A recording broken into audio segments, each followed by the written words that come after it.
So I'm going to talk a little bit today about the CSO's theory of victory. I'm not sure if this was covered earlier because I was in meetings earlier, but the CSO's theory of victory and then the CSO's level of efforts. And then I'm going to talk about how the Office of the CTIO blends into those theories and those levels of effort. And I'll try to be quick, and then we'll get into some Q&A. So recently, General Saltzman talked about his theory of success, which, the linchpin of that is competitive endurance. And there are three parts of competitive endurance. The first is avoid operational surprise. So what do we need for that? And we heard it here. We need exquisite space domain awareness. But that's an interesting dichotomy when we're talking about putting assets into space that are not exquisite any longer. And so we're trying to have this exquisite look, but we're putting non-exquisite assets into orbit. And so that's okay, but we have to understand that that's the environment in which we're working. And then we also have to have a really good understanding about the limitations or the constraints of the environment in which we're operating, which is at minimum inhospitable. The second part of the competitive endurance theory is to negate first mover advantage. So that's a really hard thing to do. We want to do that through resiliency, and we want to make sure that the first mover in either competition or conflict does not necessarily have the advantage. And again, that is a hard thing to do, but I think that what you heard today, especially from Dr. Tournier, from the panel just before me, that is exactly what we are getting after in Space Force. And we're focusing on this resiliency of a hybrid nature. Right? We have kind of the old model of everything is exquisite, very expensive. We have the new model of let's just get stuff up there. And it's really kind of a combination of these models that's so important for us to sustain resiliency in the environment. And then third is avoid the unsustainable environment. And as General Saltzman said, we have to avoid a Pyrrhic victory. In other words, if we have physical destruction in space, that makes it even more inhospitable. And we want to avoid that at all costs. So what I really like about this theory that he presented is he presented it as a theory. He did not present it as laws. In other words, the whole idea behind presenting this theory of victory is to instill debate, discussion, deliberation about what are we missing out of this theory. And I think you were the people, right, that we expect to be having these discussions along with our guardians, both military and civilian, to really help us understand what's missing out of that theory for victory and what we need to do to go forward. Because for as many great ideas as we have as a service, we are new. We are limited somewhat in capacity, right? When I go to some universities and visit, I think they're very surprised when I say, well, your freshman class coming in is larger than our entire Space Force, both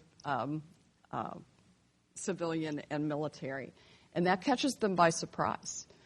So right now we're very capacity limited, but not idea limited.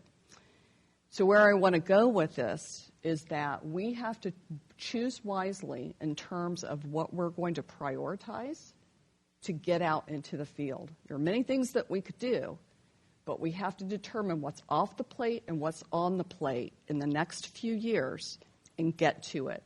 Will there be longer-term investments? And we just heard about alternative power capabilities, absolutely, and we are all over that.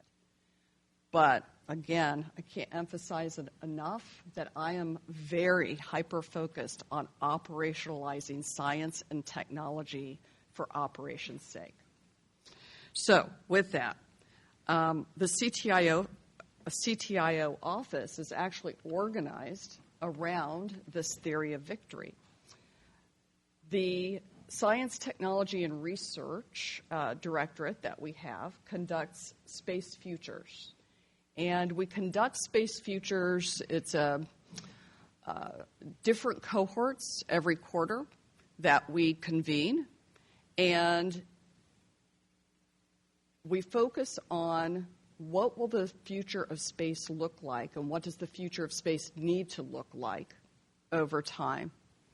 Because if we were to sit and be watching over a conference table 50 years ago, the things that we experience every day as normal in space would have been identified as impossible or at minimum improbable 50 years ago. We do not want to be in that same boat going forward. We want to be very active in shaping the future that we want to see. So I'm going to get into that when we get to partnerships. But under negating first mover advantage through resiliency, the CTIO has two directorates that are focused on digital innovation and modern infrastructure. And I will definitely be talking about the infrastructure part because we have inherited some infrastructure that is quite old. And the last thing that most folks want to take on is infrastructure because it's, it's kind of not the non-exciting part of any innovation strategy, but is absolutely critical for us to be able to adopt a lot of the capabilities and technologies that many of you are representing in this room today. And then third, under extending deterrence, the CTIO has the S9. And that is the analytic and modeling support for the entire service in terms of, and we have them focused on deterrence and the Space Force of the future. So that's how the CTIO office organization is linked to the theory of victory. So now let me talk about the levels of effort. The levels of effort are not separate and apart from the theory of victory, right? They're actually staples of the theory of victory. And some people see these as completely different, activities, but they are not. The first level of effort that was identified by General Saltzman was fielding combat credible forces. And General Sheva talked about this earlier. It is absolutely necessary for us to be able to train, equip, and present forces that are combat credible and that can speak a joint language. Because let me tell you, having spent a lot of my time at combatant commands, if you are not speaking the joint language, you are discounted out of the plans process, right? You are discounted out of the options available to the commander. So you have to speak a joint language, and we don't need to be teaching Marines orbital mechanics. We need to be teaching our folks how to talk about space effects in a joint environment. And so that's what I think about when I think about fielding combat-ready forces. The second LOE is amplifying the Guardian spirit, and that is really about our culture. Everything that is positive about the Space Force and the Guardians that are in the Space Force that make it up, and supporting them. The key to our service's success are its people. And I think anyone who has been around Space Force knows that there's been an incredible effort to make sure that we are reaching out to our entire society for the best and the brightest. And I will tell you, where perhaps some services are having very difficult times with recruiting numbers, we do not have that problem in Space Force. In fact, I would say we have an embarrassing dearth of incredible talent, and yet there are only so many that we can take. And so I encourage people, look, if you're not wearing a uniform, that's okay. If you're wearing civilian attire, you're still a guardian. And that's really an important, again, part of our culture. And then third is partnering to win. And Space Force was inherently built by Congress so that we must partner. We don't have a lot of the key services that other standalone services have. We must partner. And we rely heavily on the FFRDCs, academia, industry, the Mitchell Institute, and the like to ensure that we are able to take advantage of talent wherever talent resides, which is again, very critical. Part of those partnerships, too, though, is allied nations. And a number of our allies are kind of fledgling in the space environment.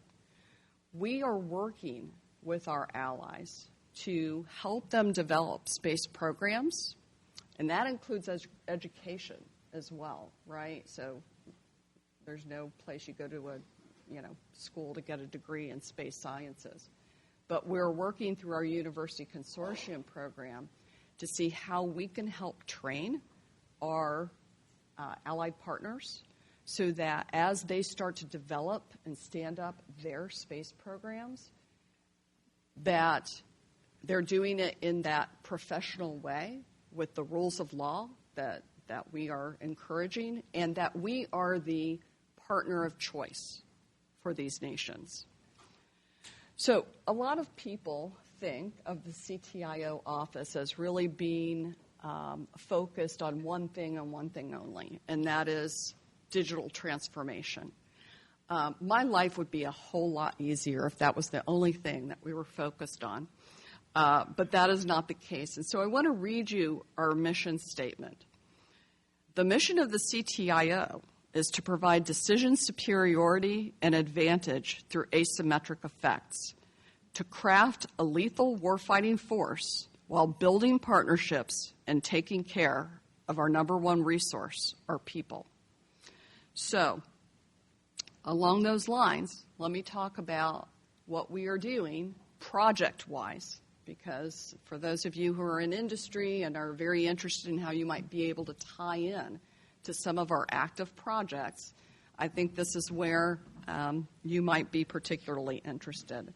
So under LOE1, right, which is Fielding Combat Ready Forces, I want to talk about ION, which is our new mission network that we're standing up, enhanced UDL, the Unified Data Library, and Spaceverse. So with that, we're delivering digital services to combat-ready forces, and this new mission network that I'm talking about starts out at the SAP level. Is it limited to the SAP level? No, it is not. It is a mission network that has to be operational really at every classification level.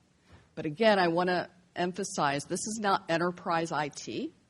This is a mission network and very different from enterprise IT. The sorts of things that industry is sending to us, right, cannot operate on the networks that we have today. We just had a great discussion, a fulsome discussion about commercial data. Our networks cannot support the amount and the AI processing required to determine what data is important to a guardian, because not all data has to be presented to an individual for decision support. It is the important data that needs to be identified to them. So ION will be a dynamic, cloud-based, software-defined mission network that integrates the Space Force across all of its verticals. What do I mean by that? It's not just the physical verticals, but the functional verticals. We have 3 field commands, and those are the equivalency of MAGCOMs, right, in the Air Force. And then we have a number of direct reporting units. When we were standing up those field comms and those DRUs, the focus was on we need to get them stood up, right? And so we created these verticals. But now we need to integrate across those enterprise, not only organizations, but the functions that they represent. And so we had SSC, right?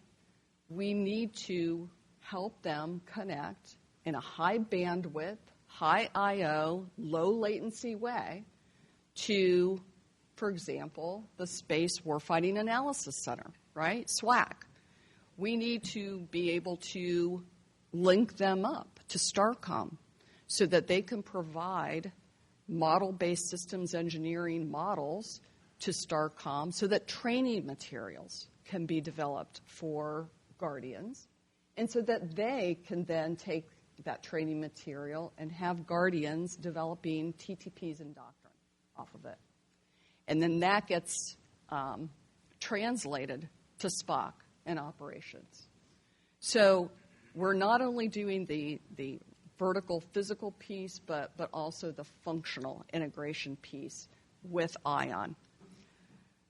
ION is moving fast. We stood up a OPT, I believe, last November, and we have already done the field work and engineering to determine what we need, and an RFP will be going out, I believe, in this month.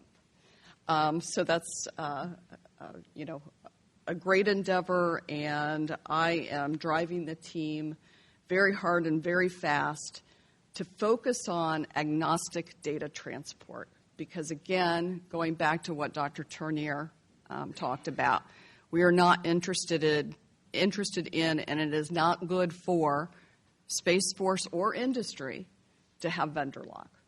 And so we are looking at a highly resilient agnostic data transport via ION. The second effort I want to talk about is enhanced UDL. So the Unified Data Library is a great initiative, and actually this does fall under General Shava's portfolio. It's a great initiative. Many industry and academic partners use it. We use it within the Space Force.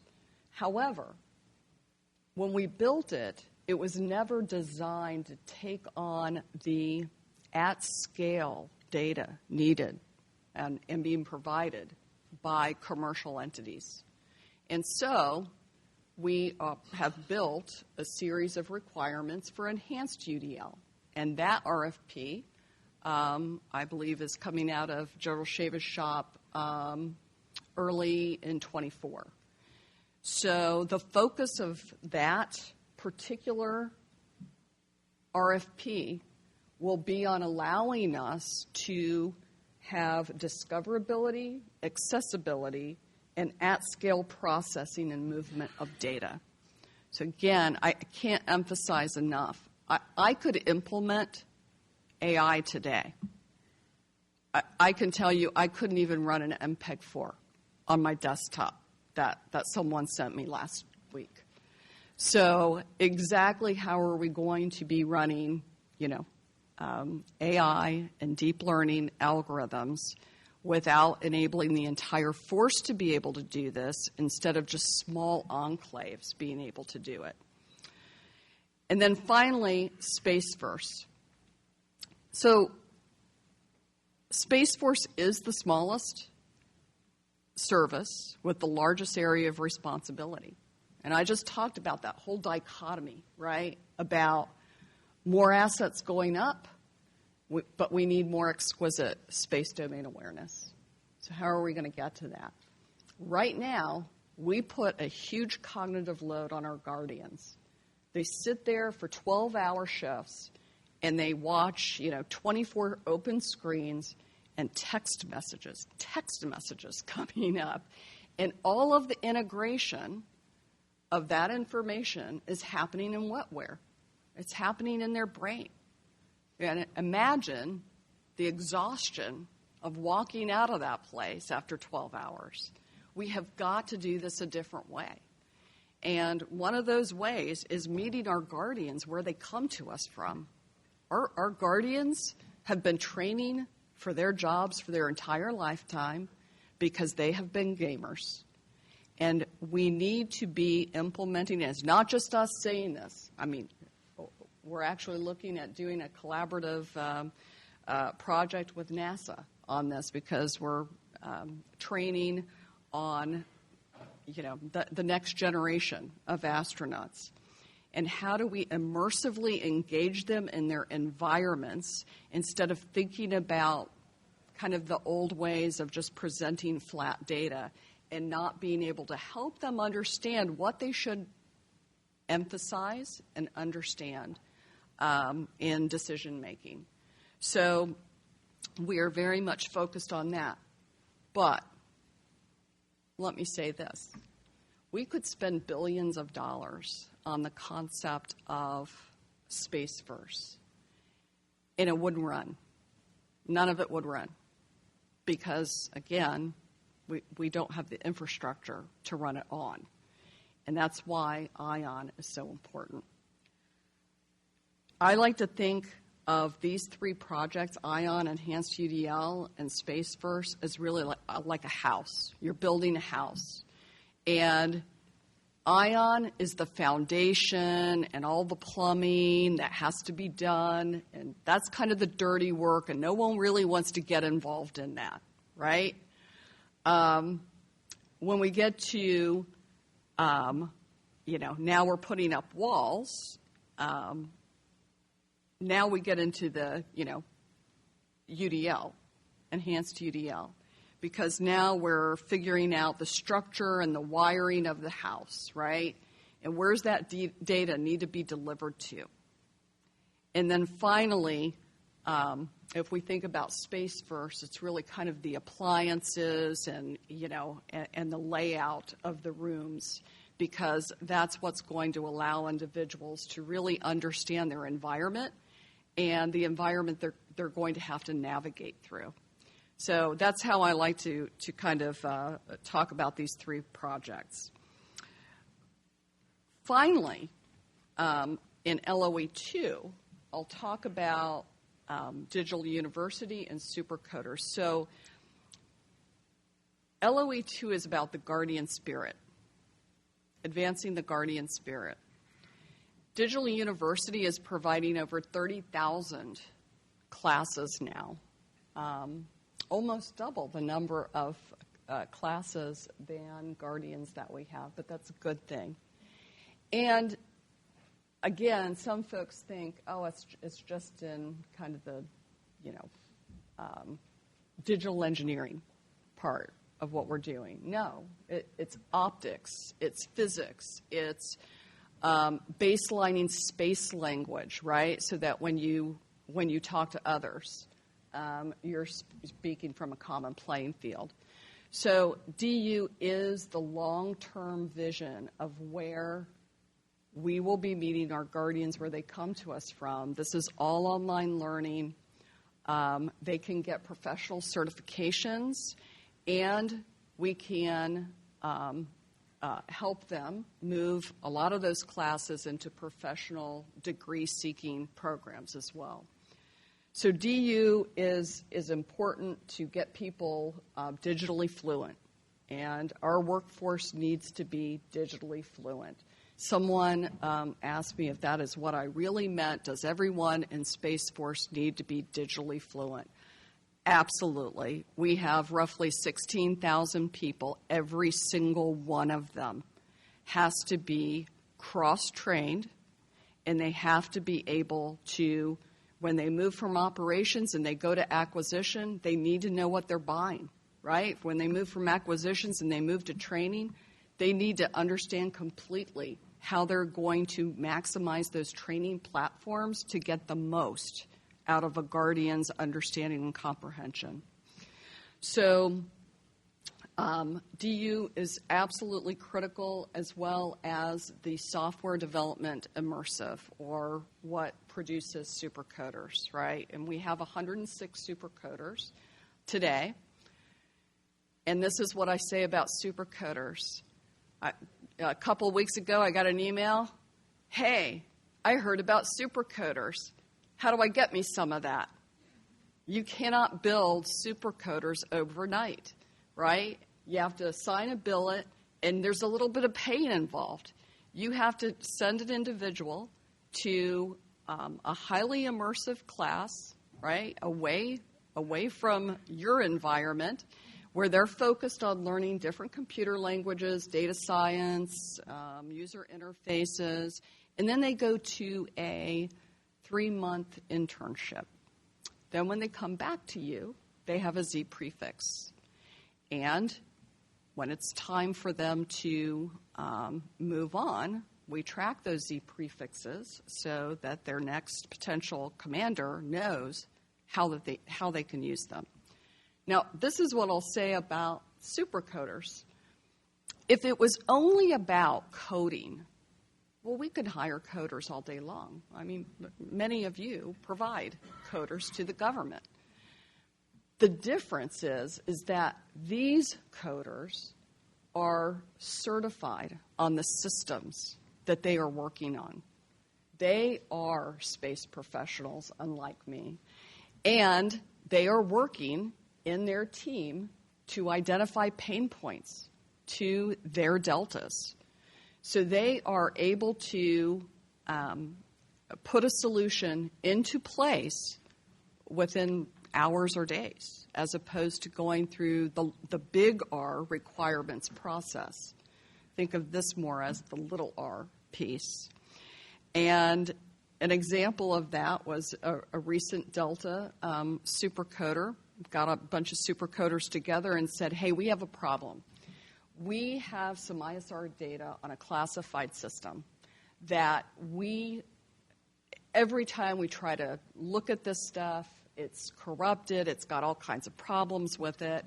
Let's figure out, how we can make this more usable to the Delta. So they got together. They figured out what data streams they needed to capture. They captured them. They normalized the data. They created a new data set altogether. And now they are able to shave off, weeks of time going through massive amounts of data. And it's directly feeding into operations. So again, 106 supercoders trained and in place. We continue to fight for an increase in the pipeline because, again, you don't create these people overnight. And we have to think about ways that we are going to ensure that we have enough of these assets, especially in terms of surge capacity. Cannot emphasize that enough. We need to ensure that, if 100 is right, maybe you need 300 in order to have surge capacity if something truly happens. And then LOE3, how partnerships can help. So partnering to win. We have a number of efforts in partnering, and so much that I can't really go into it. We have Hackasat, we have immersion challenges, we have SpaceWorks, AFWorks, we have our university consortium research opportunities that are going on right now. We have a hypersonics challenge going on now. We're getting ready to start a power challenge. But with that, let me just focus on the fact that in partnerships, I want to go back to what I said earlier, we don't need perfect. And I think you've heard this message today. We don't need perfect.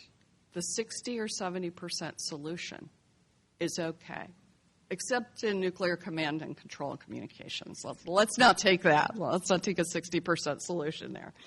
But the vision of the university consortium is not just to throw money out and to create more 6.1 and 6.2. Because let me tell you, when I compare the money that we have with the money that others have to fund 6.1 and 6.2, it's very small. And I would rather spend that money on taking what others have funded in 6.1 and 6.2 and figure out how we can operationalize it and get it into the field as soon as possible. And again, we have to have this kind of near-term, mid-term, and long-term view. But I am a near and mid-term view sort of person and want to get things out into the field. And so we have 5 science and technology institutes that we're standing up. The first one, the RFP went out on March 27th. And let me tell you why industry should be really caring about this. Because it's not just about academia. Our SSTIs require that there be more than one university and require that industry be involved. Why? Because we would rather buy something than to have to take something at the 6.2 level, 6.3 level, hand it off to maybe AFRL or DARPA, then wait another few years, et cetera. We want industry to be involved in the research so that they could take IP, put it into products, and we can buy it. So the 5 SSTIs are beyond geostationary orbit, XGO, operations, and space domain awareness. I think you probably saw that one coming. 2 is in-space operations. 3 is advanced space power and propulsion. So someone asked me earlier, do we care about? Absolutely. And hybrid propulsion particularly. 4, advanced remote sensing technologies and operational changes and concepts. And then cyber mission assurance and data trust for space-based military missions. Let me give you an example of something I saw earlier this month. Well, that's pretty hard to say, but it was literally last week. And that is where a university had taken AI and deep learning to look at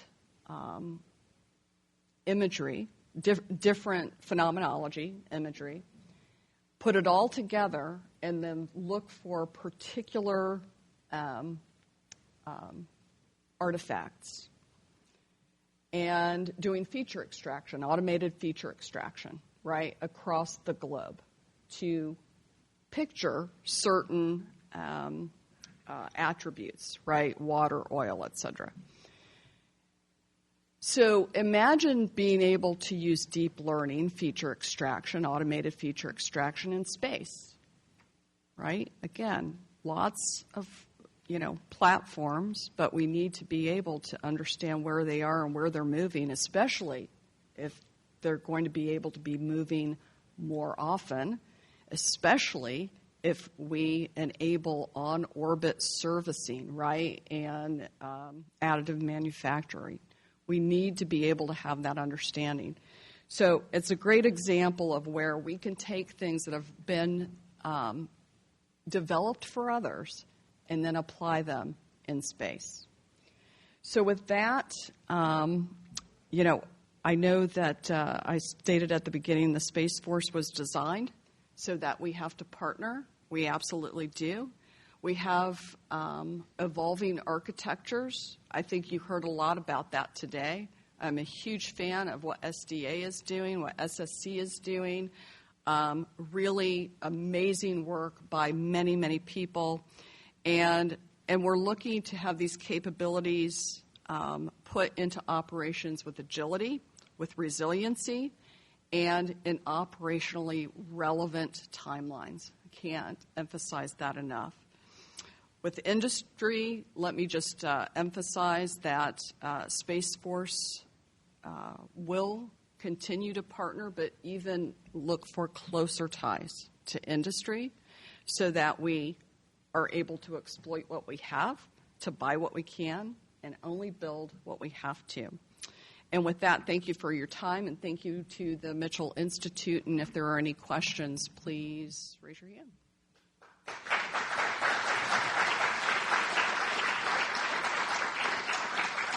Yes, ma'am.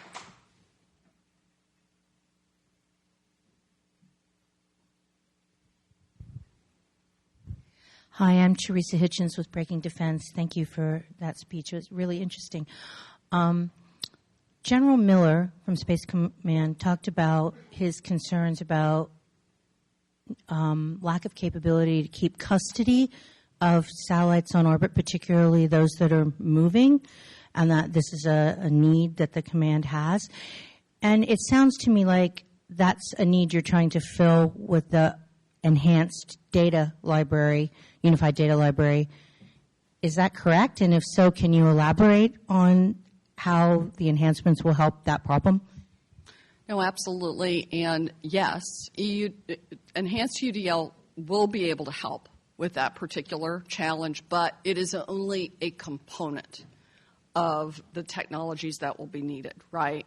So if you're talking about managing custody, well, okay, we might need something like blockchain, or might need other sorts of capabilities that allow us to understand movement in space and ensure that an asset is exactly the asset that we have been tracking, and be able to understand movement around that asset.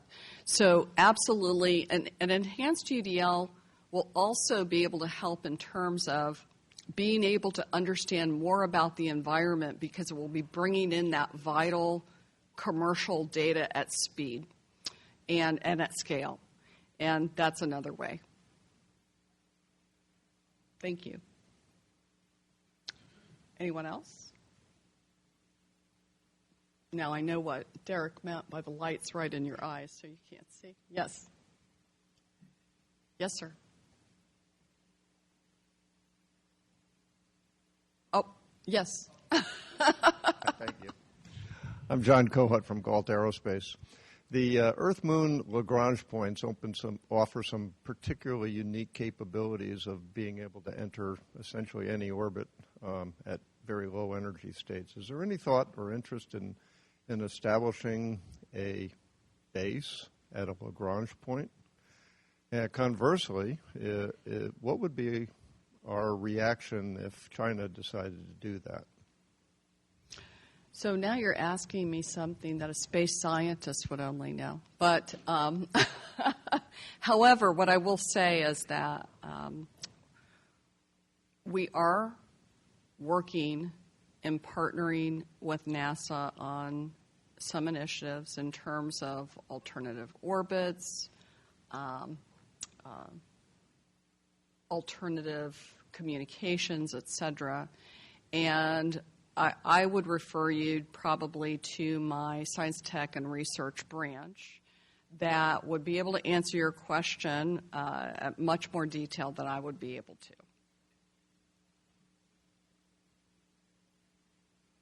Yes?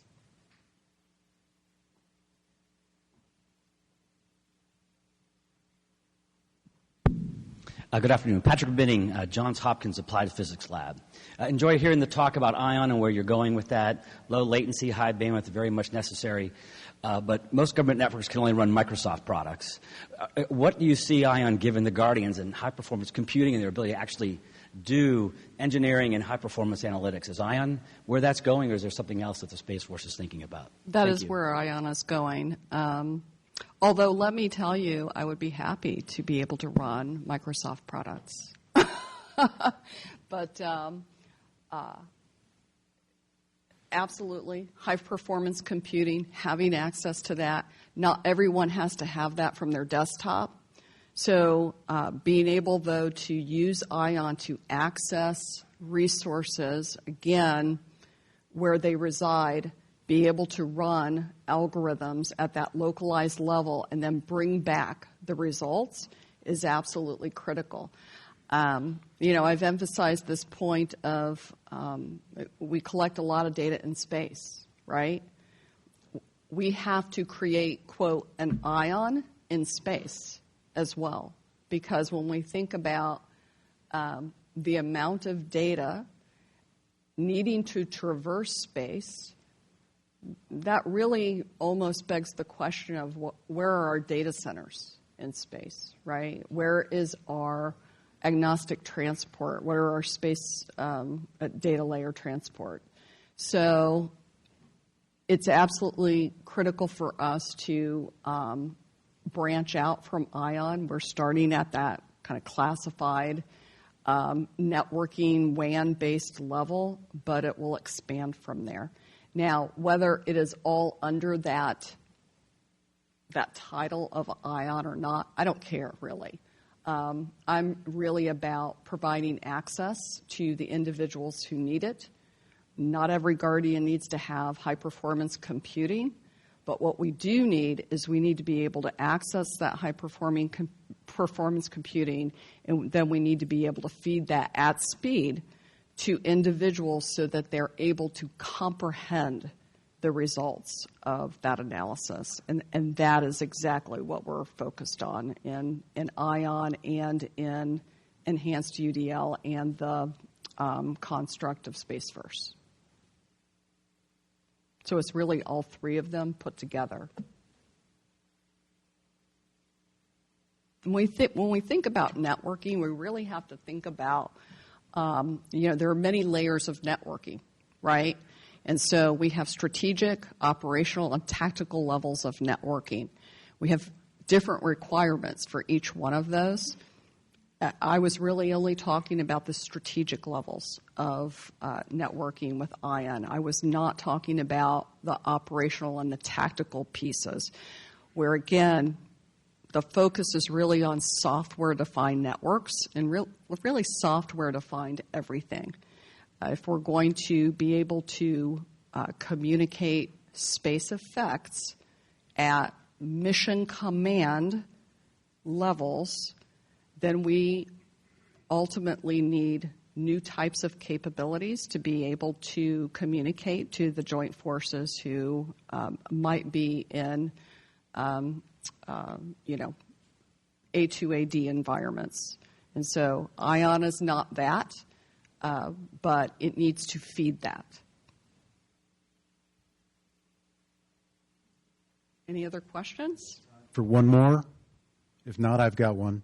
Okay. I'm just curious, Dr. Costa, you said recently it would take about 7 years to fully digitize Space Force, make it a digitized service. Mm-hmm. I'm just curious, is the money in the budget to do that? Is there more needed? Where do you see that at right now in terms of resources? It's a great question, and it really depends on how much of the enterprise IT, and I talked about enterprise IT, that we have to take and upgrade versus just greenfield, right? And at some point, yes, greenfielding is a very painful thing, but I dare say that if any industry, CIO, CTIO, was looking at the infrastructure that we currently have, it would make monetary sense, return on investment sense, to greenfield. And again, that's a challenging thing, right? DoD is not very good at taking things off the list. We're really good at adding things to the list. The list gets very, very long, and no one is willing to rack and stack at one to end. So I fundamentally believe that we will get ahead much quicker if we don't try to dig ourselves out of tech debt, but we just leap over that and move to software-defined everything and modern systems that, keep evolving over time. And again, I go back to Dr. Tournier, and it's exactly what he's doing. It's really a great initiative, and I think that's the same thing that we need to do in terms of digital infrastructure. All right. Well, thank you so much. I very much appreciate it. And hopefully now, Charles, I can say that I am a space professional. Thank you so much.